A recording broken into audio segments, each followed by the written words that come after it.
Você está escavando na famosa necrópole de Saqqara, no Egito, também conhecida como o cemitério VIP definitivo dos faraós, quando de repente encontra uma porta rosa gigante que esconde algo que ninguém sabia que existia.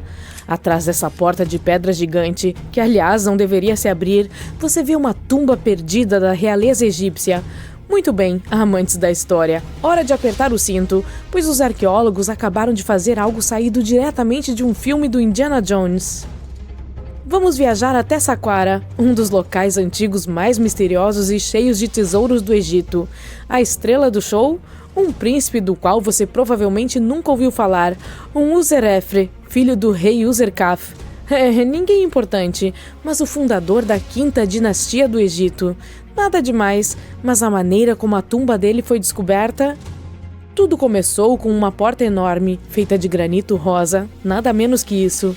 Mas essa não é apenas uma placa de pedra comum, ela tem cerca de 4 a 4,5 metros de altura e 1,20 metro de largura. Uma girafa poderia facilmente passar ali. Essa porta também é definitivamente mais pesada que o SUV do seu vizinho. Mas aqui está a reviravolta. Não era uma porta de verdade, era uma falsa, um portal simbólico destinado a permitir que o espírito do falecido passasse entre o mundo dos vivos e a vida após a morte. Normalmente, é aí que a história termina, afinal, portas falsas são comuns em tumbas, mas essa era muito especial. Veja bem, as portas falsas geralmente eram feitas de calcário, que era bastante comum e encontrado em todo o Egito. Para construir uma de granito vermelho ou rosa, era necessário buscar essas rochas de uma pedreira localizada a 644 quilômetros de distância, e você pode apostar que essa não era uma viagem barata. De acordo com os egiptólogos, essa é a primeira vez que uma porta falsa desse tamanho e material é encontrada no Egito, o que a torna uma peça arquitetônica totalmente exclusiva. Além de ser muito cara, ela também tinha uma surpresa por trás. Quando a equipe de pesquisadores investigou mais a fundo, percebeu que a peça, na verdade, escondia uma entrada real. E para onde levava? A uma tumba escondida repleta de estátuas, relíquias e segredos de mais de 4.000 anos. A tumba pertencia ao príncipe Userefre, mas você também pode chamá-lo de Vussar-Efra ou Wasser-Efra. Apesar de ter sido totalmente apagado da história, esse sujeito não era um nobre menor. Os hieróglifos na porta de granito rosa o registravam como príncipe hereditário, governador de Buto e Nekeb, escriba real, ministro, juiz e sacerdote dos cânticos. Ufa! O cara era como a versão egípcia antiga de Daenerys Targaryen. Essas inscrições não apenas identificam suas funções políticas e religiosas, mas também sugerem que ele detinha um poder significativo no Baixo e no Alto Egito, unindo as duas regiões por meio de seus títulos. Um título em particular, o de sacerdote de Seker, o liga à divindade da necrópole, aquela com cabeça de falcão. Esse deus era o patrono dos vivos e o deus dos mortos ao mesmo tempo. Então acho que o príncipe esquecido era uma espécie de grande coisa, considerando que sua tumba foi colocada em um local de tanto prestígio em Saqqara. O que ainda é mais misterioso é que o príncipe Userefre não aparece nas listas oficiais de reis ou nas árvores genealógicas reais, o que nos faz pensar se ele faleceu antes de poder governar ou se o seu legado foi deliberadamente apagado em um dos dramas políticos clássicos do Egito Antigo. Alguns estudiosos agora acreditam que seu apagamento pode estar relacionado a mudanças nas lutas pelo poder religioso ou político durante o início da Quinta Dinastia, especialmente quando seu pai Userkaf estava reformulando a ordem religiosa do Egito. E por falar no pai, o rei Userkaf foi um grande divisor de águas.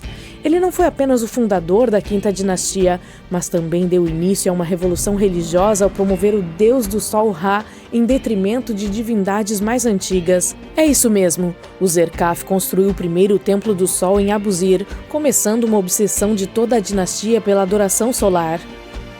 Depois que Userkaf encerrou seu curto, mas revolucionário reinado, toda uma formação de faraós subiu ao palco. Saori, Neferirkare, Nilser-Reine, basicamente a boy band da Quinta Dinastia. E esses caras só queriam saber de duas coisas: construir pirâmides e ganhar dinheiro.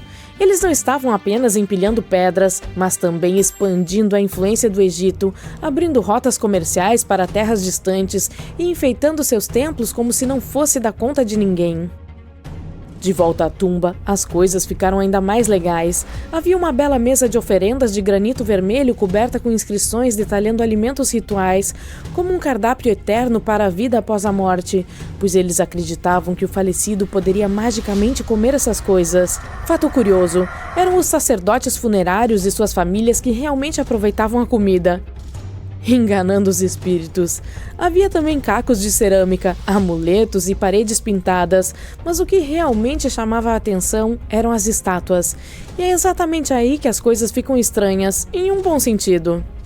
A equipe encontrou esculturas do rei Djoser, o cara que construiu a primeira pirâmide do Egito, sua esposa e suas 10 filhas, dentro da tumba do príncipe Userefre. Espere um pouco. Djoser viveu alguns séculos antes de Userkaf, então o que essas estátuas estavam fazendo lá? Na verdade, os cientistas não sabem.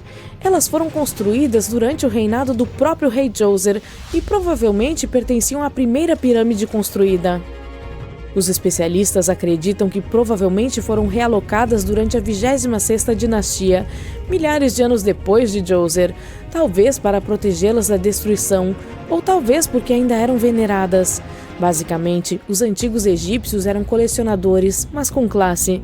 Os cientistas também sabem com certeza que algumas gravuras e esculturas encontradas no local foram feitas muito mais tarde, o que significa que a tumba provavelmente se tornou um depósito de coisas sofisticadas, ou talvez essa fosse apenas uma decoração de interiores muito antiga.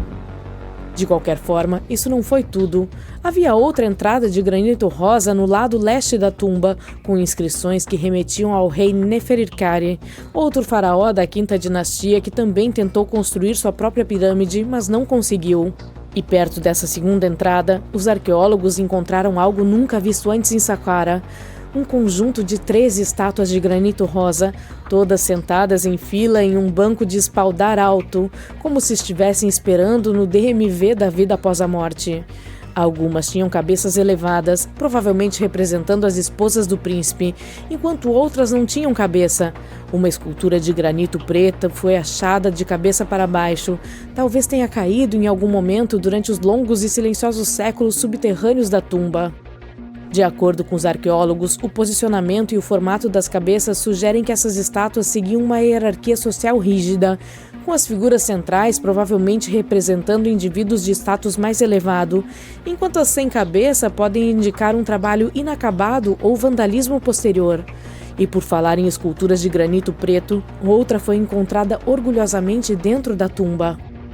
Com base em seu design e inscrições, parece que ela foi colocada ali durante a 26ª dinastia, na mesma época em que as estátuas de Djoser provavelmente foram transferidas para lá. Isso sugere que a tumba não ficou abandonada, mas foi reutilizada, adaptada e talvez até homenageada pelas gerações posteriores. E a propósito, o granito preto foi associado a Osíris, o deus do submundo, durante o período tardio, o que significa que a presença dessa peça é uma pista de que a tumba era um espaço ritual muito depois da morte do príncipe. Tudo isso, portas gigantes de granito, estátuas surpresa, tumbas reutilizadas, resulta de uma descoberta realmente emocionante. O príncipe Userefre pode não ser um nome conhecido ainda, mas sua tumba é agora uma das mais fascinantes já encontradas em Saqqara. Ela conta uma história não apenas do reino antigo, mas de como os antigos egípcios continuaram se conectando ao passado, mesmo milhares de anos depois. Então, o que tudo isso significa? Por que esconder uma tumba atrás de uma porta falsa? Por que enchê-la de estátuas de diferentes épocas? E quem exatamente era o príncipe Userefre? Esses são os tipos de mistérios que fazem com que os arqueólogos continuem cavando e que mantêm o resto de nós fascinados. No final, essa descoberta não se trata apenas de uma tumba, é sobre o quanto ainda está esperando sob as areias do Egito. À medida que mais coisas são achadas, somos lembrados repetidamente de que a história antiga não desapareceu. Ela está apenas dormindo, atrás de enormes portas de granito rosa. Em 2011, cientistas do Chile encontraram um fóssil de aparência estranha na Antártica, que parecia uma bola de futebol esmagada. Por quase 12 anos, a rocha ficou em uma prateleira no Museu Nacional de História Natural do Chile, sem nenhum rótulo específico. Ela foi chamada de A Coisa no museu, porque parecia ter saído de um filme de ficção científica. Quando os cientistas finalmente colocaram as mãos no estranho fóssil, descobriram que se tratava, na verdade, de um ovo gigante de casca mole de cerca de 66 milhões de anos atrás. Esse ovo tem mais de 28 centímetros de comprimento e 18 centímetros de largura. Um ovo de galinha comum tem apenas 6,35 centímetros de comprimento e um ovo de avestruz tem quase 15 centímetros para fins de comparação. Assim, a coisa ganhou o título de maior ovo de casca mole já encontrado e o segundo maior ovo de qualquer animal que conhecemos. O único ovo maior já encontrado foi o do extinto pássaro-elefante de Madagascar, que tinha 1,5 vezes a altura de Michael Jordan. O pássaro, não o ovo. O ovo da Antártica também é especial porque é o primeiro ovo fóssil encontrado nessa parte do mundo. Portanto, quem o deixou lá deve ter sido uma grande criatura, provavelmente um réptil marinho gigante que viveu há muito tempo, como um mosasauro. Isso é surpreendente porque a maioria dos cientistas achava que essas criaturas nem sequer botavam ovos. Portanto, essa descoberta pode mudar o que sabemos sobre elas. O ovo também é único porque tem uma casca fina e não tem poros, o que é totalmente diferente da maioria dos ovos de dinossauros. Na verdade, ele se parece mais com os ovos de lagartos e cobras, mas veio de uma criatura gigante relacionada a esses animais. Nenhum dinossauro ou réptil voador conhecido daquela época e lugar era grande o suficiente para botar um ovo tão grande. Portanto, deve ter sido um mosasauro, afinal, mas não podemos ter 100% de certeza. Os cientistas trabalharam muito e estudaram 259 tipos de répteis vivos, como lagartos e cobras e seus ovos. A partir disso, eles descobriram que a mãe que pôs o ovo provavelmente tinha pelo menos 7 metros de comprimento, sem contar a cauda. Durante o final do período Cretáceo, essa parte da Antártica pode ter sido como um berçário. Os paleontólogos encontraram ossos de pequenos mosassauros e plesiosauros na mesma área, juntamente com ossos de animais adultos. Arqueólogos noruegueses fizeram outra descoberta legal, mas literalmente encontraram dezenas de flechas que estavam escondidas no gelo há 6.000 anos. Elas estavam derretendo de um grande bloco de gelo nas altas montanhas, cobrindo uma área do tamanho de 45 campos de futebol. Nos anos 2014 e 2016, quando os verões eram muito quentes, os cientistas foram a uma mancha de gelo chamada Langfone para dar uma olhada. Eles também encontraram muitos ossos e chifres de rena no local.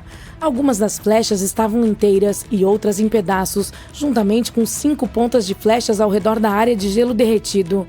Esse número de flechas é maior do que o encontrado em qualquer outro local congelado do mundo. Algumas das 68 flechas encontradas datam do período Neolítico e as mais recentes são do século XIV da Era Comum. O gelo é como uma máquina do tempo perfeita, que pode preservar o que quer que acabe lá em uma condição quase perfeita. Langfone ficou famosa como um dos primeiros locais de manchas de gelo depois que um caminhante local encontrou um sapato de couro de 3.300 anos bem próximo à sua borda. Os cientistas estão estudando lugares como esse para entender como as pessoas usavam esses locais e como as manchas de gelo da Noruega à América do Norte mudaram ao longo do tempo.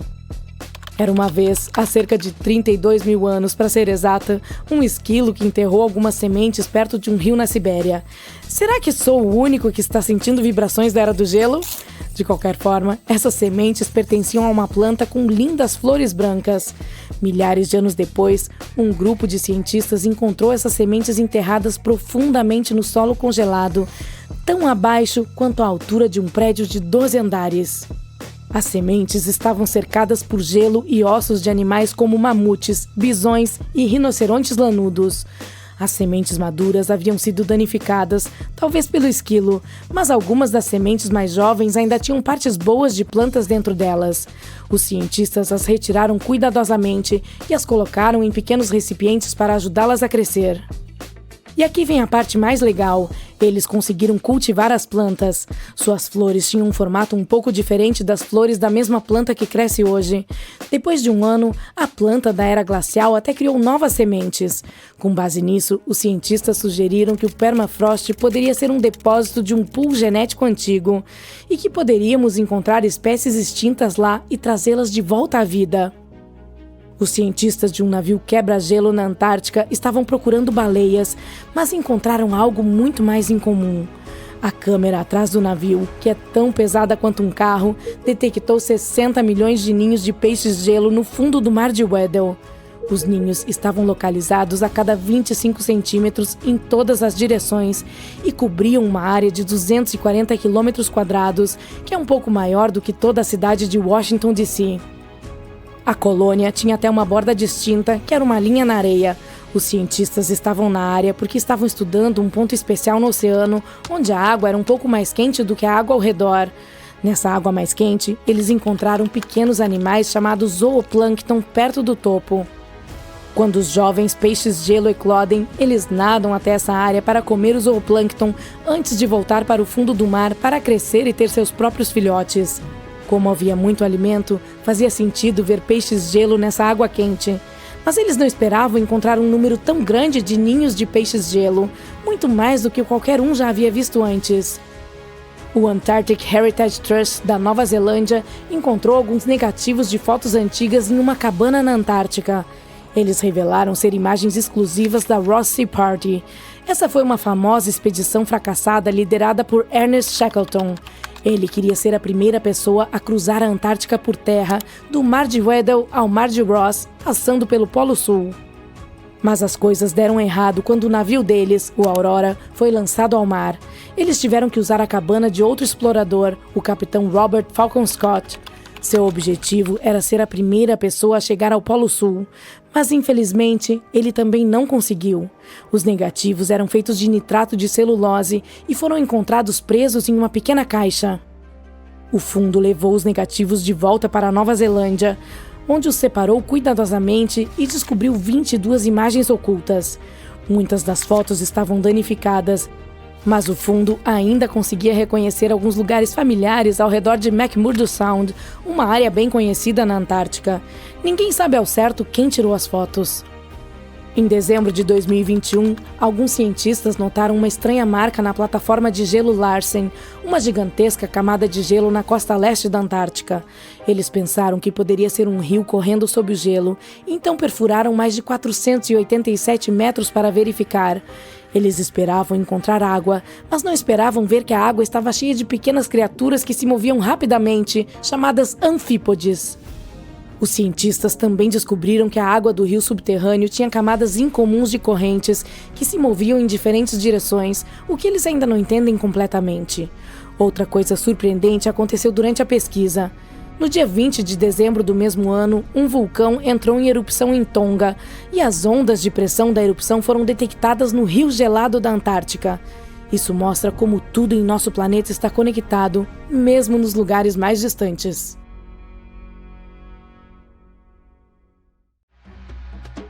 Estamos em 1898 e você está participando de escavações em Saqqara. Esse lugar não muito distante do Cairo está repleto de tumbas e pirâmides antigas. Você está no clima de Indiana Jones e espera encontrar algo realmente fenomenal e ficar famoso. Ouro, manuscritos, mapas do tesouro, múmias de faraós famosos. Espere, um pássaro de madeira? Você está realmente desapontado, pois mais parece um brinquedo comum. Um brinquedo antigo, mas ainda assim... Mal sabia você que, anos depois, alguém diria que seu pássaro era, na verdade, um antigo monoplano. O artefato, apelidado de Pássaro de Saqqara, é feito de madeira de figueira do faraó. O pássaro tem uma envergadura de apenas 18 centímetros e pesa cerca de 40 gramas. Um souvenir original perfeito do Egito, eu diria. Ele tem mais de 2.000 anos e parece bem simples, sem nenhum entalhe de penas ou outros ornamentos intrincados. No entanto, tem um bico e olhos, o que faz com que nosso achado se pareça com um falcão, o emblema da divindade Horus. Sua cauda é bastante incomum, pois é quadrada, estranhamente ereta e parece que a parte afundada dela era o lugar de uma peça que agora está faltando. Os seres humanos adoram resolver um bom mistério, por isso houve várias tentativas de explicar o uso do passarinho. A primeira, muito simples, é que se tratava de um objeto cerimonial. A segunda ideia é que se tratava de um brinquedo para uma criança de uma família abastada. Poderia ter sido uma espécie de bumerangue, que era um conceito popular no Egito Antigo. Depois houve uma teoria de que o pássaro havia sido usado como um catavento. Mas essa teoria foi desmentida, pois a figura não tem nenhum furo ou marca, exceto o que foi feita no Museu do Cairo para fixar o artefato em exposição. Portanto, não havia como pendurá-la no passado. Quase um século depois que a ave foi encontrada, o egiptólogo Dr. Khalil Messerra propôs uma nova teoria de que poderia ter sido um modelo de um monoplano. Ele acreditava que a ave não tinha um plano de cauda horizontal. Por outro lado, suas asas estavam dispostas em um ângulo reto, semelhante aos dos aviões modernos. Ela poderia ter funcionado para gerar a sustentação aerodinâmica necessária para os voos. O Dr. Messiha também afirma que, naquela época, era comum colocar em tumbas modelos em miniatura de invenções tecnológicas. Então, será que os antigos egípcios realmente inventaram o avião em 200 a.C.? Isso faria com que os irmãos Wright, que são considerados os inventores da aviação, ficassem muito chateados. Eles fizeram um de seus primeiros voos somente em 1903. Só há uma maneira de saber com certeza, e é testando o modelo. Mas você sabe, o Museu Egípcio no Cairo dificilmente deixaria uma de suas estimadas peças voar como um brinquedo. É por isso que o designer de planadores Martin Gregory construiu um modelo semelhante, desta vez de madeira de balsa, e concluiu que mesmo com a falta do plano de cauda, o avião não voaria muito bem. Caso resolvido? Não é bem assim. Isso não pareceu convincente o suficiente para o History Channel. Então eles convidaram Simon Sanderson, um especialista em aerodinâmica, para construir outra réplica do pássaro. Ele o testou em condições climáticas semelhantes às do Egito e ficou impressionado com as habilidades do pequeno avião. Portanto, se de fato foi inventado o protótipo de um avião na época dos faraós, esse seria um bom exemplo de um Woopard, que é na verdade um artefato fora do lugar, um objeto que está muito à frente de seu tempo em termos de tecnologia ou história. E o pássaro de Saqqara não é o único exemplo desse conceito revolucionário. Em 1901, um grupo de mergulhadores recuperou o mecanismo de Anticítera de um naufrágio perto da ilha grega de Anticítera. Ele foi apelidado de o primeiro computador analógico do mundo e atualmente é datado de cerca de 100 a.C. O mecanismo de bronze podia informar as posições do Sol, da Lua, dos planetas e das estrelas, bem como a fase lunar, as datas dos próximos eclipses solares e até mesmo a velocidade com que a Lua se move no céu. Ninguém sabe ao certo quem o usou e como ou onde ele foi feito, mas é óbvio que ele é extremamente preciso e muito avançado para a sua época. Os primeiros vasos sanitários com descarga do mundo foram inventados em meados do século XX. Brincadeira! Os antigos minoanos da ilha mediterrânea de Creta e a civilização do Vale do Indo tiveram essa brilhante ideia ao mesmo tempo, há cerca de 4.000 anos. O encanamento e o saneamento eram tão bem feitos que ninguém conseguiu projetar algo melhor até 2.000 anos depois. Um antigo banheiro minoano foi descoberto no Palácio de Knossos. Parece que tinha um assento de madeira colocado sobre um túnel que direcionava a água de um reservatório no telhado para um esgoto subterrâneo. Outras variedades recebiam água de jarros. Somente os super ricos podiam se dar ao luxo de toda essa glória. Portanto, se você quisesse comprar um imóvel naquela época, o vaso sanitário com descarga seria um sinal revelador de que você estava em um bairro rico. As portas automatizadas se tornaram uma invenção legal e aparentemente nova em 1931, mas a tecnologia por trás delas é na verdade muito mais antiga. Pense no século I d.C. O matemático e engenheiro Heron de Alexandria criou um sistema hidráulico para abrir e fechar portas de templos. Para colocá-lo em ação, era necessário acender um fogo para produzir calor. Havia um vaso de bronze sob o fogo, cheio até a metade com água. O inventor conectou o vaso de bronze a recipientes que funcionavam como pesos. Quando o fogo estava aceso, a água se movia para os recipientes. Eles desciam e puxavam as cordas. Não era nada parecido com uma porta de supermercado que se abre na sua frente antes mesmo que você tenha tempo de pensar. A porta de Heron levava horas para abrir e não havia como interromper o processo. É por isso que eles só abriam as portas uma vez por dia, antes de as pessoas entrarem no templo para adicionar um pouco de misticismo ao templo durante as cerimônias. Um tanto assustador. Parece que a primeira bateria foi inventada em Bagdá há cerca de 2.000 anos. Um arqueólogo alemão encontrou esse pote de barro oval em 1938. Os cientistas ainda não sabem ao certo para que finalidade ele servia e quem exatamente o inventou. Há uma teoria de que ele era usado para galvanizar objetos com metais preciosos. Quando o enchiam com ácido fraco como o vinagre, a bateria produzia cerca de 1 volt de eletricidade. Outra teoria diz que era um recipiente para pergaminhos sagrados. Você gostaria de comprar lentes de contato projetadas pelo próprio Leonardo da Vinci? Em 1508, ele inventou uma lente de vidro com um funil em um dos lados. Você deveria usá-la e colocar água dentro dela para melhorar sua visão. Soa um pouco desconfortável, não é? Então, cerca de um século depois, o cientista francês René Descartes decidiu aprimorar a ideia e fazer com que a córnea entrasse em contato com as futuras lentes. Lentes de contato, porque elas entram em contato com seus olhos, entendeu? O tubo de vidro cheio de líquido ajudava a melhorar a visão, mas infelizmente era impossível piscar. 2 séculos e meio depois, novas tecnologias na indústria do vidro permitiram que os cientistas projetassem lentes de contato que se encaixavam no olho e até permitiam que o usuário piscasse. Obrigado, pessoal! Ainda assim, essas lentes eram feitas de vidro soprado pesado e não deixavam o olho respirar. Cerca de 50 anos depois, as lentes de contato tornaram-se plásticas, leves, inquebráveis e resistentes a arranhões, mas ainda cobrindo todo o olho. E então, em 1948, um técnico óptico inglês, Kevin Tuohy, acidentalmente lixou uma lente de plástico e descobriu que ela ainda permaneceria no lugar mesmo se cobrisse apenas a córnea. Imagine que você mora em Londres no século XIX e precisa enviar uma mensagem para Nova York. Levaria cerca de 10 dias para chegar lá de navio. Portanto, quando o tempo de entrega passou de dias para horas em 1858, foi uma verdadeira sensação. A primeira mensagem foi enviada pela própria Rainha Vitória. Tudo isso foi possível graças a um cabo telegráfico transatlântico que corria sob o oceano. Infelizmente, a nova invenção durou apenas algumas semanas. Foram necessários anos para trazê-la de volta à vida. A maioria das pessoas sabe que as pirâmides foram construídas como grandes tumbas para os faraós, projetadas para garantir que eles tivessem uma jornada tranquila para a vida após a morte. A Grande Pirâmide de Gizé, por exemplo, foi construída para o faraó Khufu. Mas o que a maioria das pessoas não sabe é que toda essa tendência de construção de pirâmides começou bem aqui, com a pirâmide de degraus de Djoser, há cerca de 4.700 anos. Essa estrutura maciça foi construída para o faraó Djoser, um governante da terceira dinastia do Egito. Ela se eleva 6 camadas acima do solo e tem cerca de 60 metros de altura. Hoje, pensamos nela como um projeto arquitetônico fenomenal, mas para os antigos egípcios, a pirâmide de degraus de Djoser acabou sendo mais um grande experimento, um teste, se preferir, para aperfeiçoar suas habilidades de construção antes de partirem para pirâmides ainda mais ambiciosas. Atingir novas alturas é muito empolgante, mas o verdadeiro mistério é o que está acontecendo embaixo da terra. No labirinto subterrâneo dessa pirâmide, há uma rede de túneis que se estende por cerca de 5,5 km de comprimento, e alguns pesquisadores acreditam que esses túneis podem ter sido parte de um sofisticado sistema de água que poderia mudar completamente o que pensamos sobre a construção de pirâmides.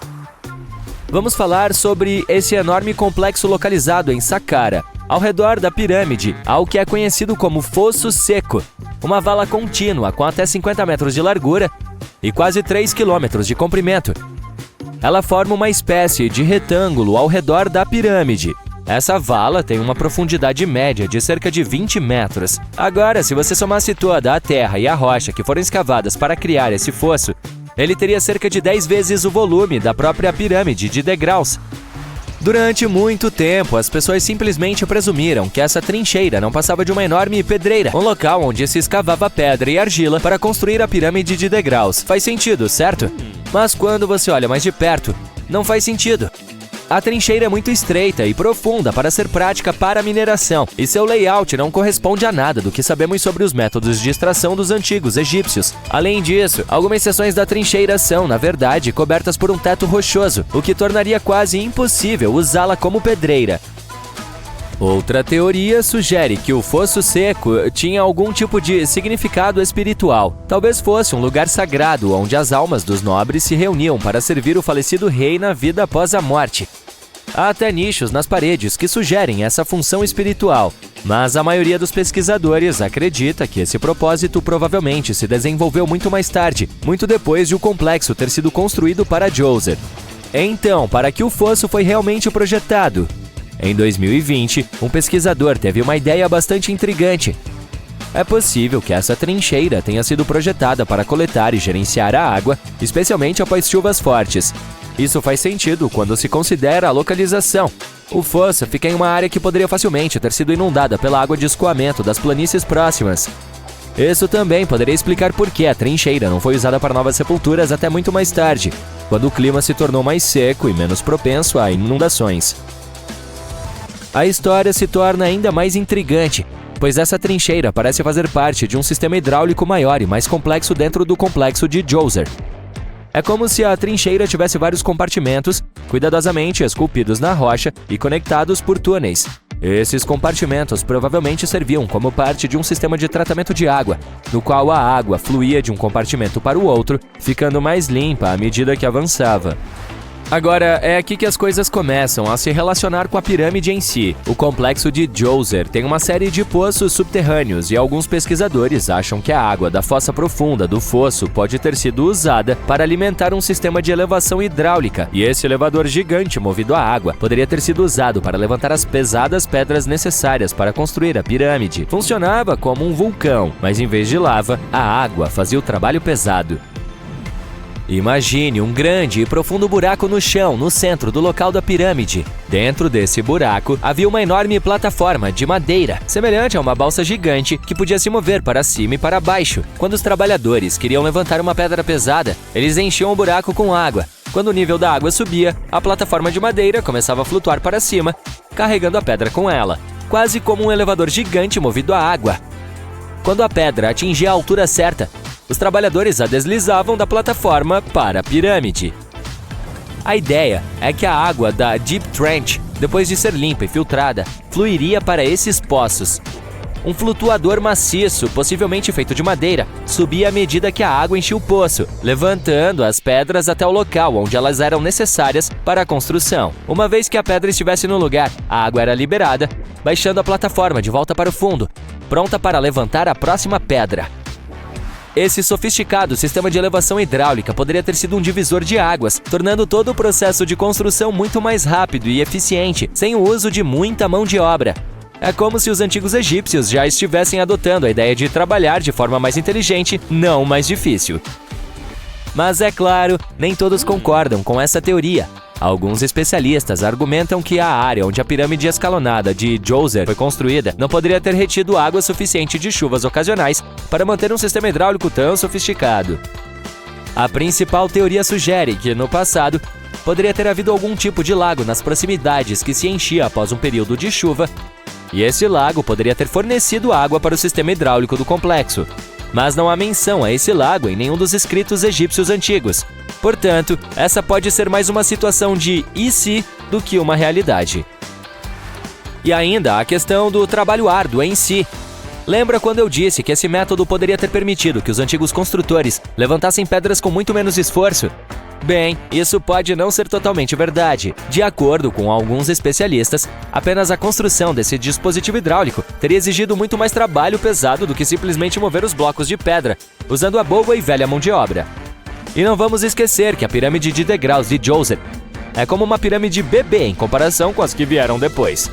As pedras usadas na pirâmide de Djoser pesavam em média cerca de 300 quilos cada, o que não é nada comparado aos blocos de mais de 2,5 toneladas usados posteriormente na pirâmide de Khafre. Se essa teoria do elevador de água for completamente descartada, ainda precisaremos explicar como essa pirâmide foi construída. Para responder a isso, precisamos voltar um pouco no tempo e falar sobre os planos originais. Veja, antes de a tumba de Djoser se tornar uma pirâmide, a ideia era construir uma mastaba simples. Esse tipo de tumba era bastante comum em períodos anteriores.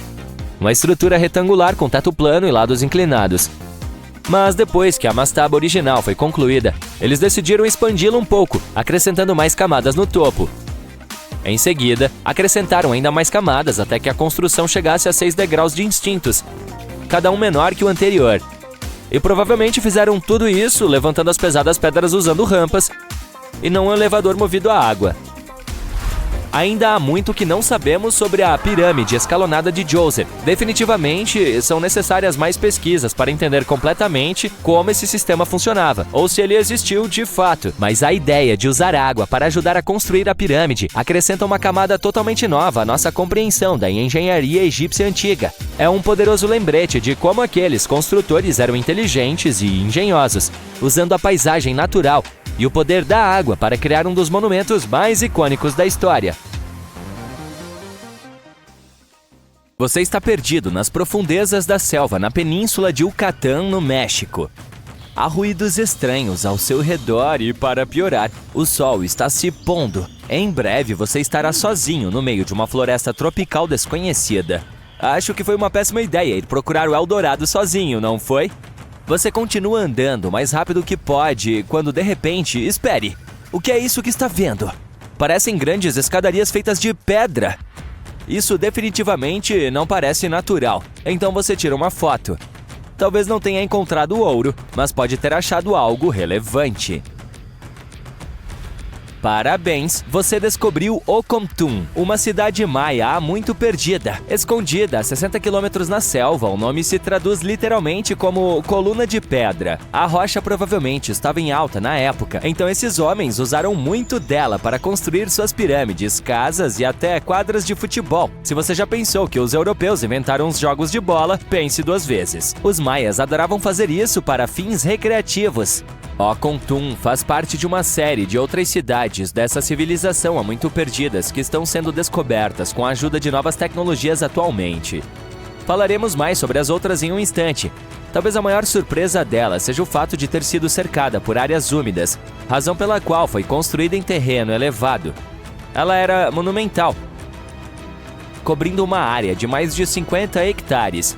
Isso seria tão grande quanto 90 campos de futebol, um ao lado do outro. Os cientistas descobriram provas de que Ocontún tinha pirâmides de até 15 metros de altura e que provavelmente foi um importante centro social entre os anos 250 e 1000.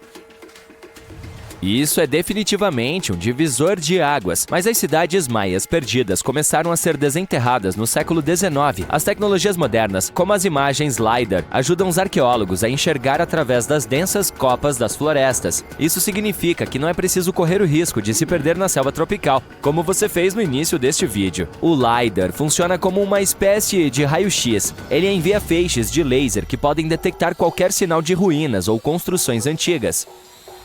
De acordo com a arqueóloga espacial Sarah Parcock, as imagens de satélite têm sido fundamentais para a descoberta de cidades antigas na América do Sul, no Egito e em outros lugares. A própria Sarah passa a maior parte de seus dias fazendo análise em busca de sinais de onde poderiam ter existido cidades há muito tempo. Ela diz que, na maioria das vezes, o que acontece é que as ruínas são cobertas por vegetação, solo ou areia, o que as torna muito difíceis de encontrar. Mas graças a essas ferramentas incríveis, os cientistas também fizeram a enorme descoberta das antigas calçadas maias, que se espalharam pelos antigos territórios desse povo.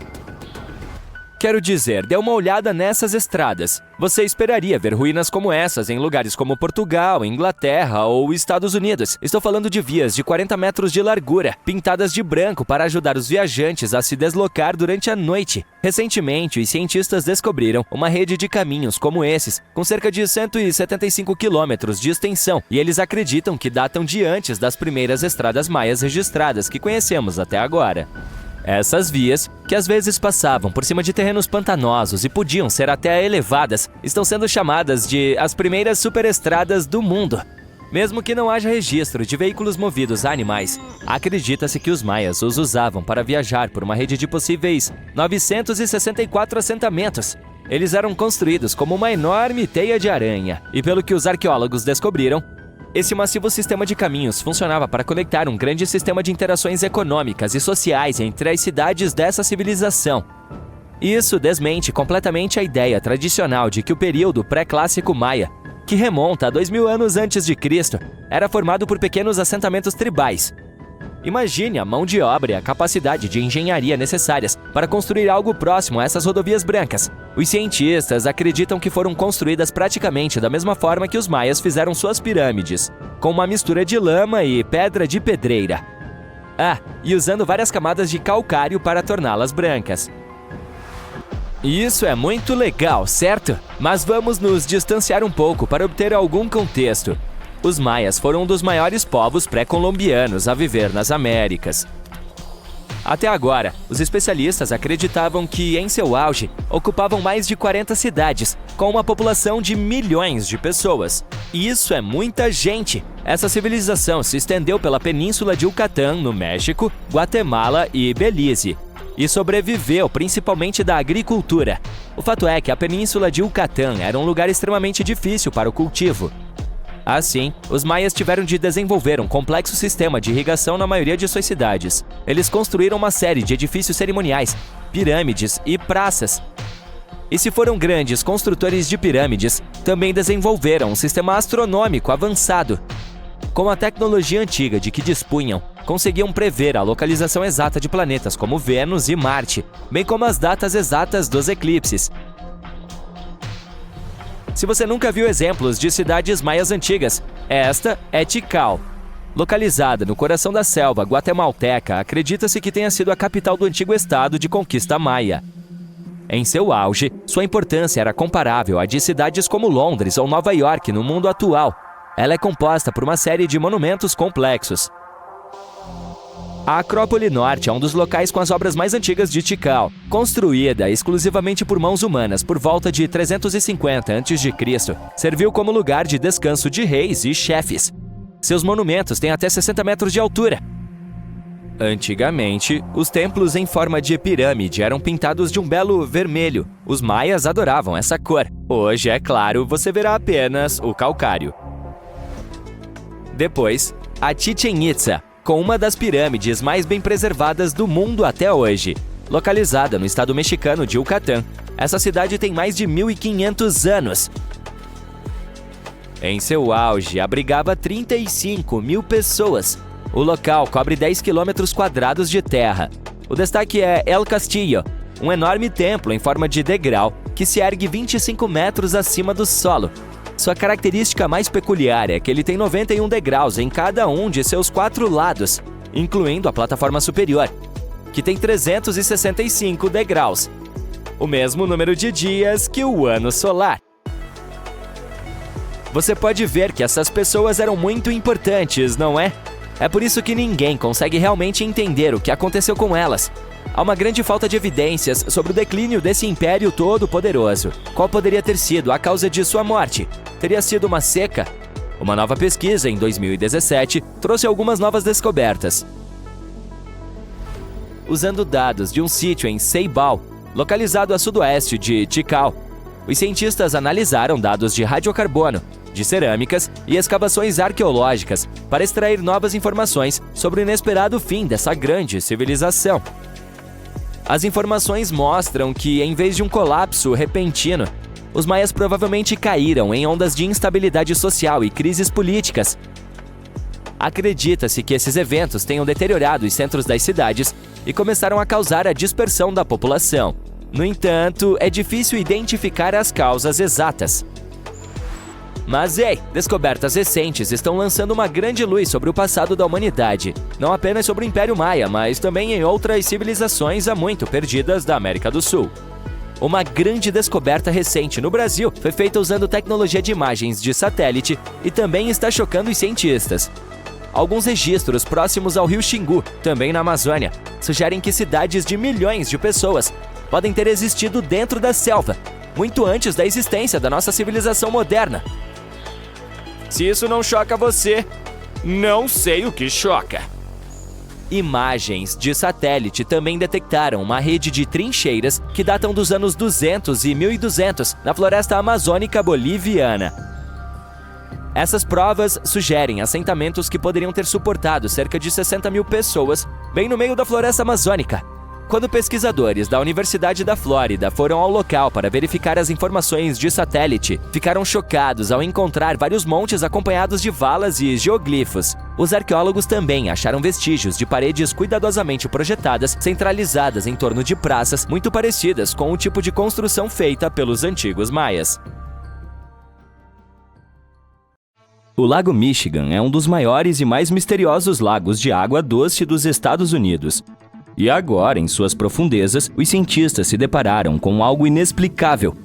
Vastas crateras redondas espalhadas por todo o fundo do lago. Tudo começou em 2022. Uma equipe de pesquisadores queria mapear o fundo do lago e procurar por navios naufragados. No início, eles tinham certeza de que seria apenas um terreno rochoso típico ou manchas de areia. Mas o que viram em suas telas de sonar os deixou espantados. Estranhas formas circulares que pareciam perfeitas demais para serem naturais. Elas estavam escondidos a cerca de 150 metros abaixo da superfície, em locais onde a água fica escura e impenetrável. Esses caras são enormes, variando de 90 a 183 metros de largura. Eles também estão mergulhados a quase 12 metros de profundidade, e há dezenas deles, organizados ordenadamente como pegadas, mas ninguém fazia ideia do que essas coisas eram. Então, em agosto de 2024, o mistério só se aprofundou. Usando um veículo operado remotamente, foi possível observar mais de perto essas formações. Havia cerca de 40 delas. Ninguém havia visto nada parecido com isso antes nos Grandes Lagos. O que poderia ter criado tais crateras?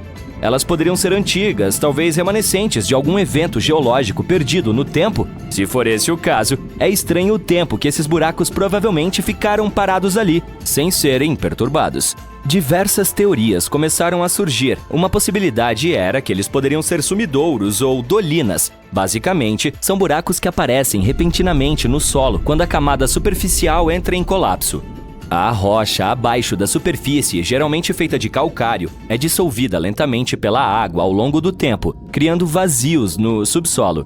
Quando a superfície acima desses vazios não consegue mais suportar seu próprio peso, ela cede, e isso forma um buraco.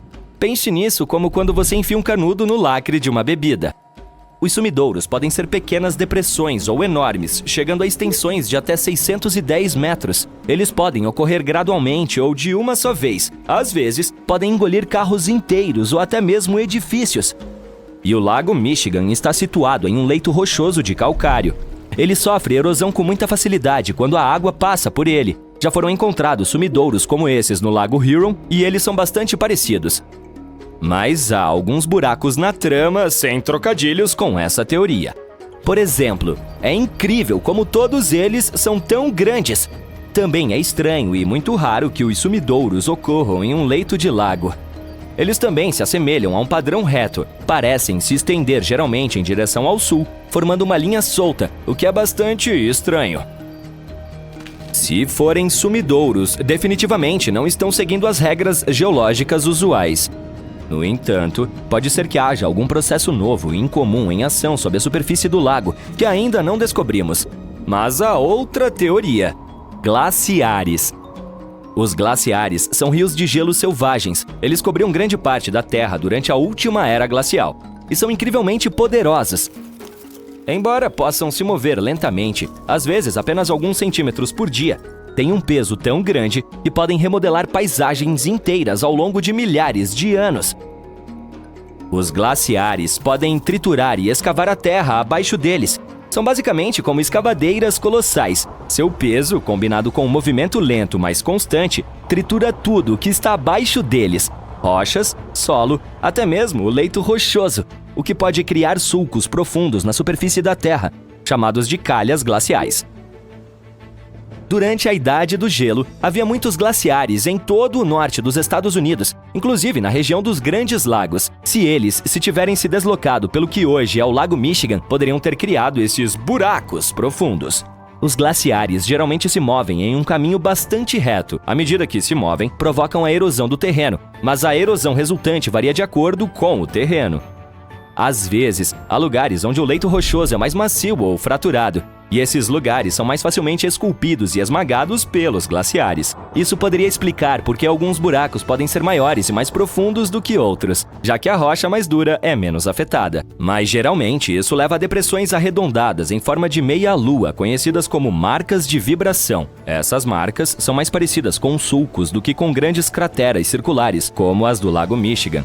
Quando os glaciares derreteram, os Grandes Lagos se formaram. Se as crateras foram formadas por eles, podem ter se enchido de água, tornando-se parte do Lago Michigan. Embora essa teoria seja mais uma especulação, precisamos de mais evidências. No entanto, há outra camada nesse mistério. As crateras não são apenas formações geológicas curiosas. Na verdade, elas podem conter pistas valiosas sobre a vida primitiva na Terra. Partes do Lago Michigan, especialmente as escuras, são relativamente pobres em oxigênio. É como uma versão mais leve dos ambientes oceânicos profundos que geralmente têm muito pouco desse elemento. Por exemplo, as fontes hidrotermais nas profundezas do oceano, aberturas subaquáticas na crosta terrestre com água quente e rica em minerais, que geralmente tem muito pouco oxigênio. Mas alguns organismos adoram lugares como esses. Por exemplo, o camarão-gambá. Criaturas minúsculas, parecidas com camarões, que adoram águas frias e profundas. Receberam esse nome porque têm uma bolsa para carregar seus filhotes até que estejam prontos para viver por conta própria, como um gambá. Ou o escorpião de água profunda, um pequeno peixe que vive no fundo e também gosta de lagos frios. Eles são bem adaptados para viver em águas escuras e geralmente ficam perto do leito do lago. E organismos estranhos, como os mexilhões quagga invasores, que parecem conchas. São pequenos mexilhões de água doce que se espalharam pelos grandes lagos. Eles se prendem a superfícies duras e podem causar problemas para os ecossistemas, competindo com as espécies nativas por alimento e espaço. Todos esses tipos podem estar no Lago Michigan e até mais. Pode haver micróbios ou até mesmo bactérias especialmente adaptadas a essas condições adversas, assim como no Lago Huron. Há apenas algumas criaturas que poderiam sobreviver nas profundezas dessas crateras, e estudá-las pode nos dar uma ideia de como a vida floresceu nos antigos oceanos da Terra, pobres em oxigênio. Isso porque foi em lugares semelhantes a esses que algumas das primeiras formas de vida se desenvolveram. A Terra primitiva tinha uma atmosfera com pouco oxigênio, embora fosse muito mais quente, e os micróbios antigos se adaptaram a ela. Os grandes lagos, especialmente o Lago Michigan, sempre tiveram uma reputação um pouco fantasmagórica. Por exemplo, até mesmo essa missão foi organizada para estudar os naufrágios. Aconteceram cerca de 6.000 naufrágios nos grandes lagos. Muitos desses destroços ainda estão nos leitos dos lagos, preservados pelas águas frias e frescas. E os naufrágios não são as únicas coisas estranhas relacionadas aos grandes lagos. Ao longo dos anos, houve histórias de desaparecimentos inexplicáveis. Barcos e até aviões desapareceram sem deixar rastros. Os lagos, geralmente calmos na superfície, podem se tornar perigosos repentinamente com tempestades imprevisíveis e ondas enormes, levando a esses eventos misteriosos. Sem mencionar todas as coisas assustadoras que as pessoas notaram lá ao longo dos séculos, como luzes fantasmagóricas sobre a água ou padrões climáticos bizarros, como nevoeiros estranhos e repentinos que parecem surgir do nada. Em 2007, descobriram até mesmo uma estrutura pré-histórica, que se parece com Stonehenge. Bem, ela era bem menor, mas mesmo assim. Ela estava a cerca de 12 metros abaixo da superfície, no coração da Baía de Grand Traverse. Especula-se que tenha cerca de 9.000 anos de idade, muito mais antiga que Stonehenge. Parece que essa é uma impressão digital daqueles que viveram nessa área há milhares de anos. Essas pedras maciças estão dispostas em um padrão cuidadoso e sinuoso que se estende por 1,6 km. Elas variam em tamanho, desde bolas de basquete até carros compactos. Mas uma, em particular, se destaca. Uma rocha com 1,20 m de altura e 1,5 m de largura. Ela está gravada com a imagem de um mastodonte, uma criatura que vagou pela Terra cerca de 11.000 anos antes de ser extinta. Provavelmente afundou ali durante o fim da última era glacial que mencionamos. Esse período remodelou a região. Esse lugar está submerso agora, mas no passado ainda era terra firme. Portanto, as pedras provavelmente foram criadas por pessoas que viviam ali, embora não tenhamos certeza do motivo. Será que elas eram usadas como esconderijos de caça? Ou seria algum tipo de calendário antigo? Quem sabe? Apenas cerca de 15% do fundo dos grandes lagos foi explorado. Agora, os cientistas estão se preparando para um mergulho mais profundo nesse mistério, tanto literal quanto figurativamente. Eles querem analisar o leito do lago ao redor das crateras, na esperança de que talvez algo no ambiente ao redor delas possa ter causado o seu aparecimento. Eles têm iniciativas com Lake Bed 2030. Essas missões devem mapear toda a paisagem subaquática, o que nos ajudaria a aprender muitas coisas interessantes sobre o Lago Michigan e o passado do nosso planeta. Quem sabe que outros segredos essas águas escuras escondem? Lembra dos Neandertais? Nossos primos humanoides superstars da era pleistocênica em toda sua glória de nariz largo e cabeça inclinada? Eles vagaram pela Europa e Ásia por mais de 350.000 anos antes de desaparecerem. Essa foi mais ou menos a mesma época em que nossos ancestrais, o Homo sapiens, decidiram tirar férias da África e explorar o mundo. Talvez nunca saibamos o que realmente aconteceu com os Neandertais e por que eles não chegaram até os dias de hoje. Mas, graças a algumas escavações arqueológicas e achados fósseis impressionantes, agora sabemos um pouco mais sobre eles. Uma teoria para seu desaparecimento diz que o clima não era mais adequado para eles. Os defensores dessa ideia acham que a mãe natureza se voltou contra os neandertais e os mandou embora. Infelizmente, se observarmos os sítios arqueológicos neandertais na Itália, por exemplo, não há sinais de catástrofes climáticas que poderiam ter exterminado toda essa espécie. Outros acreditam que houve um pouco de competição por recursos entre os neandertais e os humanos. É por isso que os especialistas também escavaram vários outros sítios arqueológicos onde os neandertais e os sapiens podem ter se enfrentado por cerca de 3.000 anos.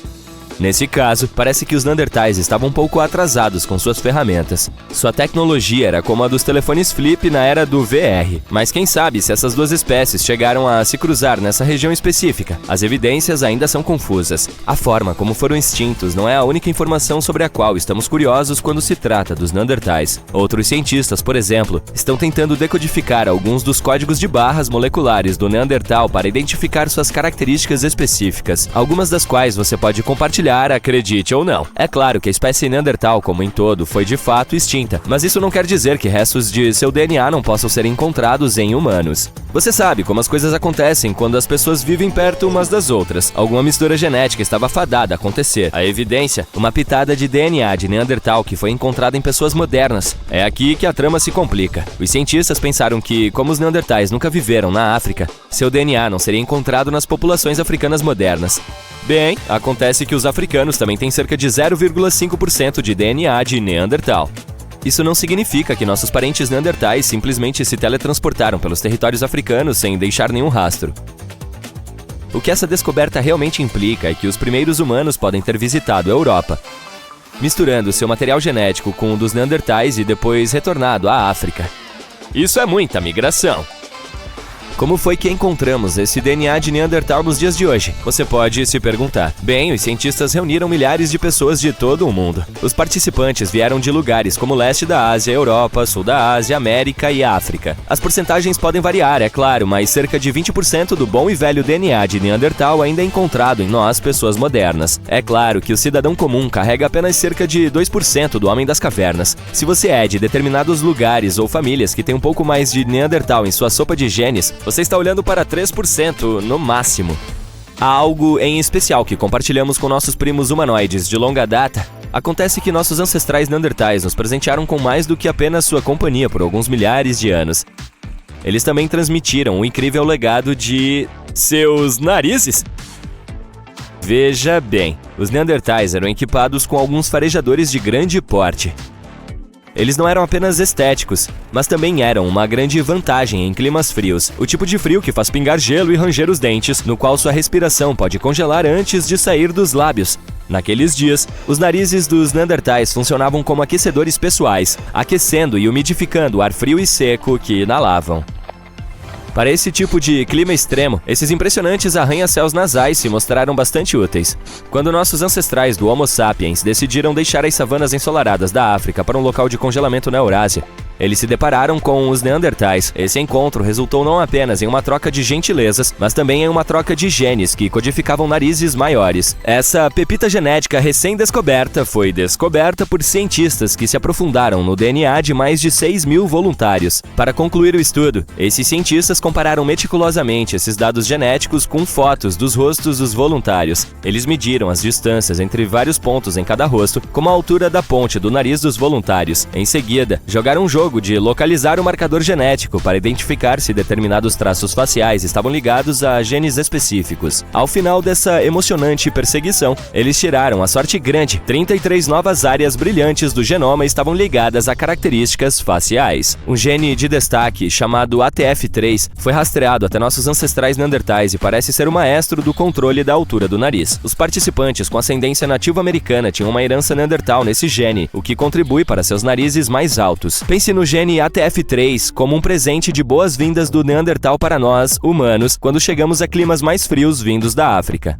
É interessante notar que essa não é a primeira vez que nossos ancestrais brincam de passar o gene. Em 21 de novembro, a mesma equipe de pesquisa descobriu um gene que influenciava o formato dos lábios, chamado TBX15. Esse gene foi uma pequena mensagem de amor dos Denisovans, outro grupo de nossos parentes antigos que viveram na Ásia e foram extintos há cerca de 30 mil anos. Outra parte da comunidade científica acredita que nossos amigos neandertais tinham essa característica genética estranha em seus cérebros. Será que foi por isso que eles não conseguiram sobreviver? Por meio dessa teoria, sugeriu-se que nós, humanos, poderíamos dever nossa vantagem cerebral a uma mutação genética peculiar. Essa mutação deu ao nosso neocórtex, que é a parte inteligente do cérebro, um pequeno boom populacional no departamento de neurônios. Esse nosso incrível gene não é tão diferente da versão de Neandertal. É apenas um aminoácido a menos. Esse pequeno ajuste é encontrado em praticamente todos os seres humanos modernos. Enquanto isso, nossos parentes extintos, os neandertais, os denisovanos e outros primatas, não receberam um memorando da mutação, pelo menos de acordo com o estudo. Agora, não vamos nos precipitar. Só porque temos mais neurônios não significa necessariamente que somos gênios em comparação. Mas esses resultados sugerem que podemos ter reconectado o cérebro de uma forma que nos dê uma vantagem cognitiva. Além disso, nem tudo se resume a essa única diferença de aminoácidos. Ela é apenas uma peça do quebra-cabeça. Os cientistas já haviam encontrado 96 diferenças entre nosso DNA e o dos neandertais que poderiam ter afetado nossos diferentes resultados como espécie. O estudo do DNA do Neandertal também nos deu algumas informações sobre seus relacionamentos.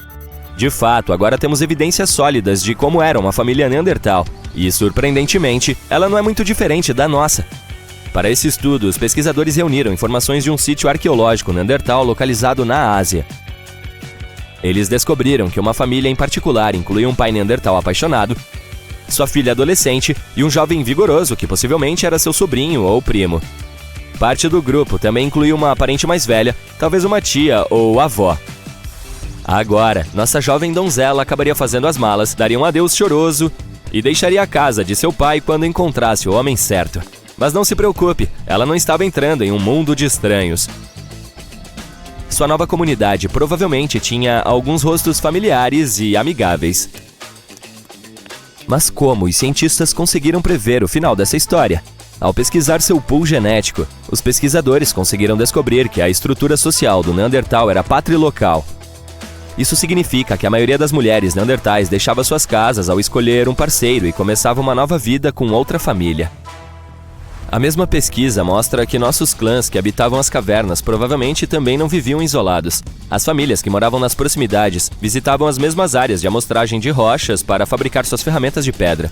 O equivalente a uma loja de ferragens do bairro. E quando não estavam usando ferramentas, estavam ocupados caçando refeições deliciosas como ibex, cavalos, bisões e outras criaturas errantes. Os cientistas, no entanto, tiveram o cuidado de acrescentar que esse antigo retrato de família pode não representar todo o espectro da vida social dos neandertais. Eles gentilmente pediram a futuros arqueólogos que obtenham mais DNAs de Neandertal nos sítios de ancestralidade. Algo empolgante e meio inesperado surgiu entre as rochas do Vale de Ica, no Peru. Os ossos de uma baleia realmente antiga, que viveu há quase 40 milhões de anos. No início ninguém ficou realmente impressionado porque os ossos encontrados eram grandes e de formato estranho. Então as pessoas pensavam que estavam olhando para pedras gigantes. Assim, isso também é legal, mas as coisas ficaram muito melhores quando eles perceberam que aqueles eram os restos de um animal antigo muito grande que vagava ao longo da costa do antigo Peru. Além disso, provavelmente era a criatura mais pesada que já existiu. Desculpe, baleia azul, eu sei que você se esforçou muito para chegar ao topo.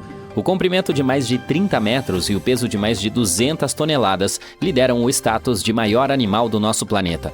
Mas parece que você já tem o título há tempo suficiente. É hora de passá-lo para o nosso próximo candidato. E esse é realmente gigantesco. Essa fera do oceano era provavelmente menor do que a baleia azul, mas mais pesada, com um peso que poderia estar entre 93 toneladas e 370 toneladas. Se estiver mais próximo do número mais alto, isso fará do Peruchetus o maior animal que já viveu na Terra. E parece que seu peso era o resultado de seus ossos extremamente grossos e densos. Você pode ver esses ossos hoje em dia nos peixes-boi ou em algumas outras baleias primitivas. Os ossos densos são uma ótima ferramenta para esses mamíferos marinhos. Essa característica os torna pesados e permite que permaneçam submersos a maior parte do tempo. Mas, ao mesmo tempo, se seu corpo fosse muito pesado, eles acabariam afundando o tempo todo e gastariam muita energia para voltar à superfície. Portanto, para evitar afundar, os mamíferos marinhos precisam ter tecidos mais leves em quantidade suficiente, como músculos e gordura, para ajudá-los a flutuar na água sem gastar muita energia. Os cientistas não tinham o esqueleto completo, o que torna difícil dizer o tamanho do animal, mas eles usaram a proporção entre os ossos pesados e os tecidos mais leves de outros mamíferos marinhos para estimar o peso total dessa antiga baleia gigante. Os especialistas encontraram esses fósseis há cerca de 13 anos e passaram a década seguinte liberando a baleia da rocha. Sua anatomia e idade mostraram que essa baleia era prima do Basilosaurus, uma baleia que tinha um focinho longo cheio de dentes afiados e um corpo esguio semelhante ao de uma enguia. Mesmo que o Peruchetus não fosse maior do que a baleia azul, ele ainda era um gigante que dominava as profundezas do oceano. Ao contrário das baleias modernas, existe a possibilidade de que esse antigo indivíduo fosse um predador que gostava de ir atrás de presas maiores. E isso também muda a forma como vemos a história das baleias. Os cientistas costumavam pensar que essas criaturas magníficas se tornaram realmente grandes há cerca de 5 milhões de anos, quando começaram a comer muitas criaturas pequenas. Mas aqui está a prova de que as baleias gigantes já existiam antes disso. Mas ainda não está claro como essa baleia conseguiu encontrar alimento suficiente para sustentar seu enorme corpo. Além disso, ainda é difícil dizer o que exatamente essa criatura antiga tinha em seu cardápio. Como era muito grande e não era um nadador muito rápido, é possível que tenha procurado alimento em águas rasas. Então, provavelmente comia crustáceos, moluscos ou outros pequenos animais escondidos na areia.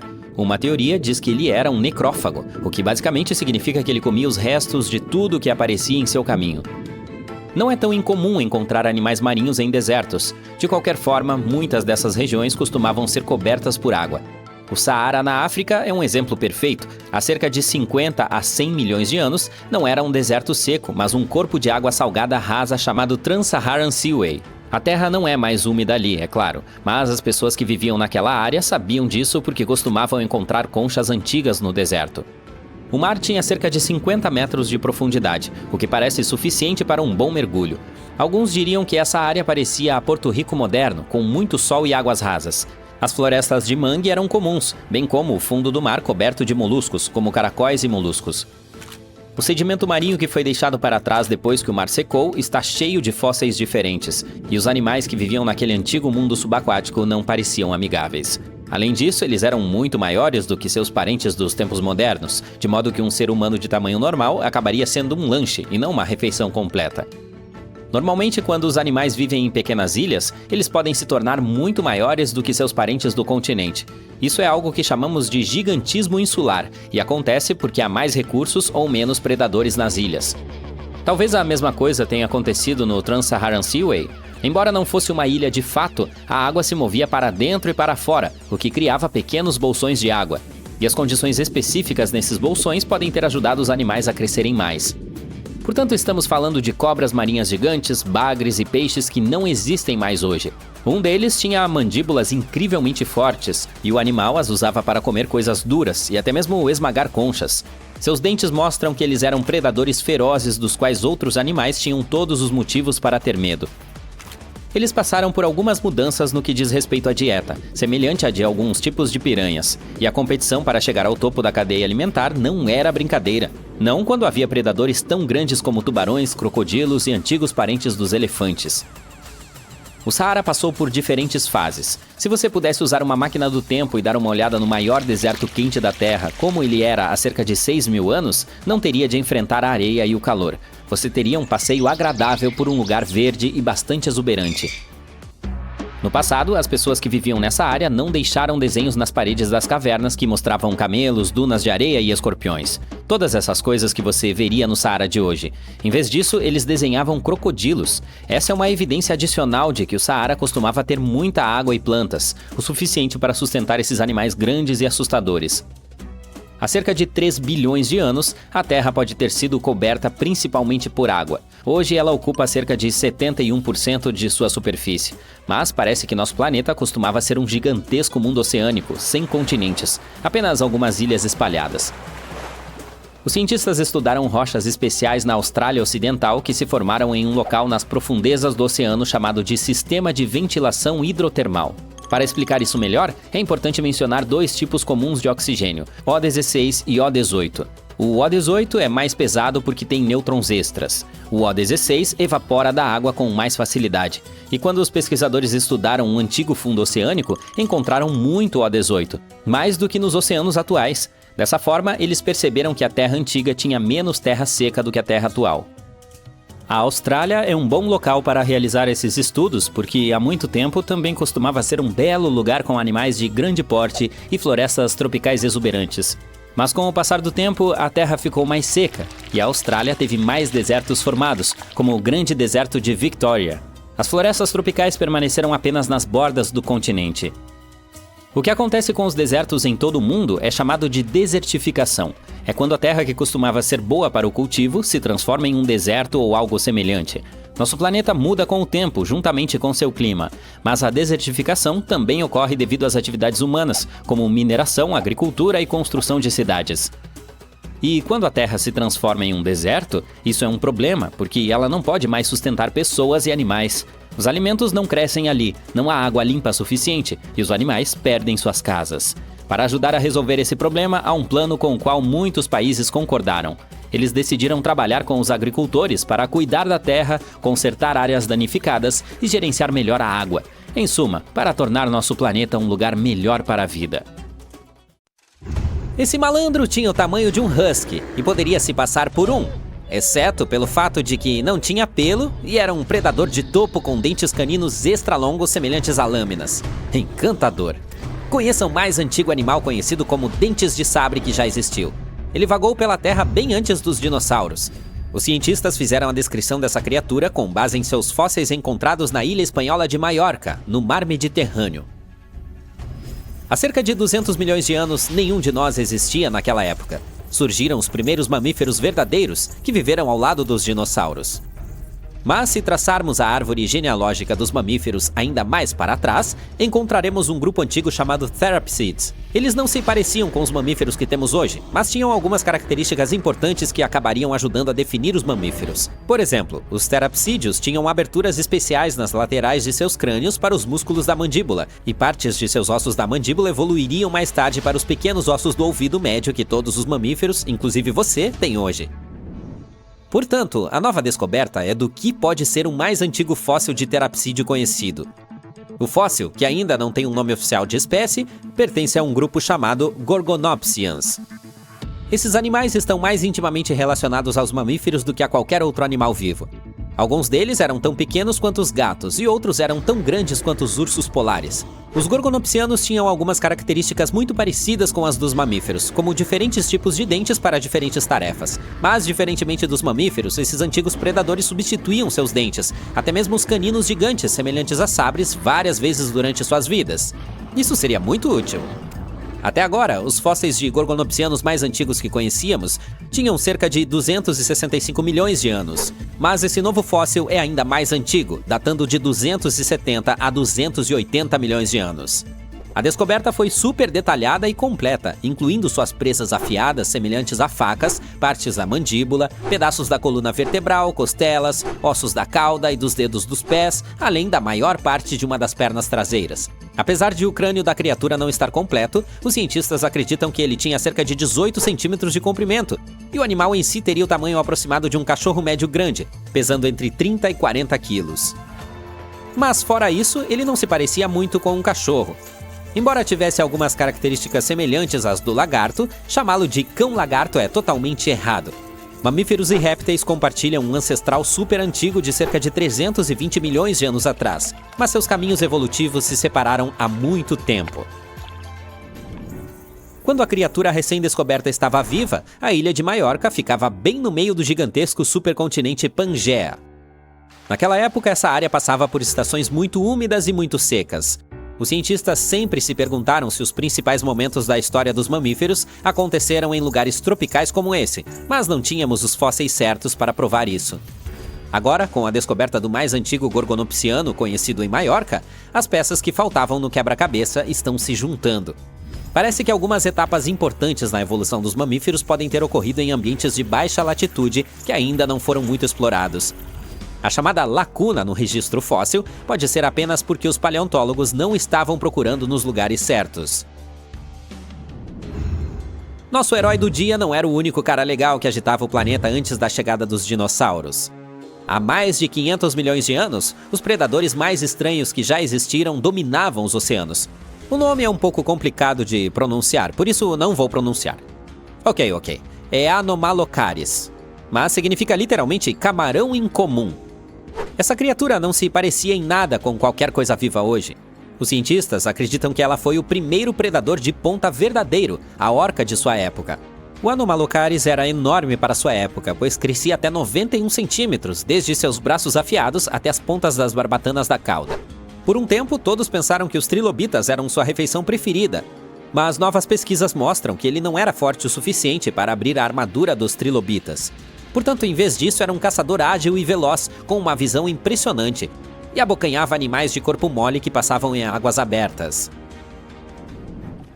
Outra criatura muito legal dos tempos pré-dinossauros é um peixe que podia andar sobre a terra. Esse é um truque muito legal. O Tiktaalik vivia em rios pantanosos que se pareciam muito com a atual floresta amazônica. Podia crescer até 2,7 metros de comprimento e encontrava suas presas em rios e enseadas, como um crocodilo de água doce dos dias atuais. Ele tinha um pescoço flexível e até mesmo algumas versões primitivas de pulmões, e graças a eles, podia sobreviver tanto na água quanto fora dela. O motivo pelo qual peixes como o Tiktaalik começaram a se mover em direção à Terra há cerca de 395 milhões de anos ainda é um pouco misterioso. Por volta dessa época, o antigo supercontinente chamado Gondwana estava se aproximando da Terra que se tornaria a América do Norte.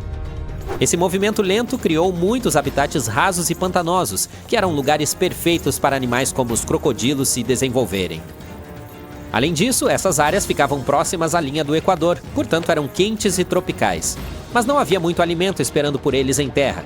Então, talvez tenham se mudado para lá por motivos de segurança. Havia menos predadores e melhores locais para botar ovos do que na água.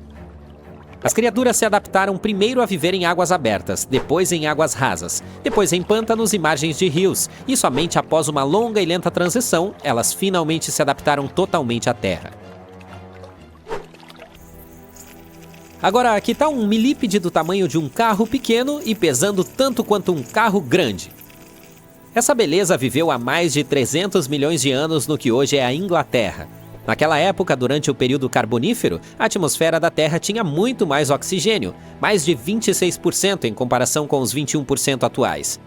Os cientistas costumavam pensar que os altos níveis de oxigênio eram a única razão pela qual essas criaturas podiam ficar tão grandes, mas então encontraram um novo fóssil de uma época em que o oxigênio não era muito maior do que hoje. Eles o descobriram por mero acaso, quando uma rocha se dividiu na medida certa e revelou um dos maiores e mais completos espécimes de milípedes gigantes já encontrados.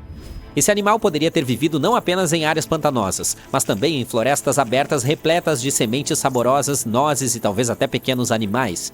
Há uma chance de que esse animal não fosse um rastejante lento que mastigava plantas, mas um predador que abocanhava tudo o que encontrava.